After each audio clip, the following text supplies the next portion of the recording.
Kamakailan ay ibinahagi ni Dean Dovalares na nagpunta siya at kahit papaano ay naalagaan niya si Chris Aquino sa bagong tinitirhan nito na malapit nga sa dagat. Nakita rin niya ang improvement ng health ng nasabing Queen of All Media at ngayon nga ay nadadagdagan na ang timbang na ito. Kaya naman ayon na rin sa kanyang kwento, malaking tulong ang bagong tirahan ni Chris Aquino sa kanyang kalusugan. At malaking tulong din si Bimbi na talaga namang siyang umaalalay sa kanyang ina tuwing kailangan ito dahil na rin minsan ay hirap pa rin tumayo si Chris Aquino sa kanyang higaan upang mag-CR o kaya ay may kukunin.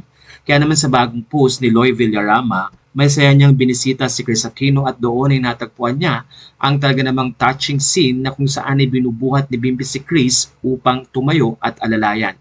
Makikita rin na nagkaroon ng additional na weight si Chris at natutuwa nga ang maraming fans nito dahil sa improvement ng kanyang health. Kwento ni Mama Loy, she is now mabigat. Finally, since she arrived in the Philippines, Miss Chris Aquino's weight is now 3 digits. She now weighs 106 pounds. Yay, always cheering for her working ang turon, mangoes, lychees, orange juice at ensure na may Carabao's milk with ice cream. Plus, Dame Chocolate na pampahappy niya. Bim has been her source of strength and I am in awe of how loving and dedicated he is in taking care of his mom. Prayer warriors, let's keep on praying, please. We love KCA fighting.